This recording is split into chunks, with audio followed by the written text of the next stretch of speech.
ब्रह्मदेवाने सृष्टीची निर्मिती केली. मी आत्ताची गोष्ट सांगतोय ही पृथ्वीच्या निर्मितीची कथा आहे.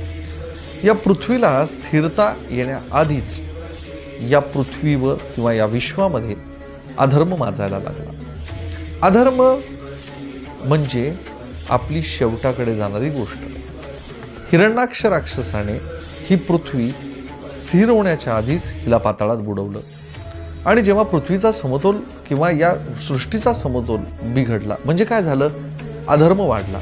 आणि ह्या अधर्माला संपवण्यासाठी आणि धर्माचं रक्षण करण्यासाठी सर्व देवी देवतांनी विष्णू भगवंतांना विनंती केली. या विष्णू भगवंतांनी त्या पृथ्वीला पाताळात गेलेलं पाहिलं आणि हिरण्याक्ष राक्षस या पृथ्वीला स्थिर होऊ देत नव्हता, म्हणजे अधर्म माजवत होता, हे विष्णूंनी बघितलं.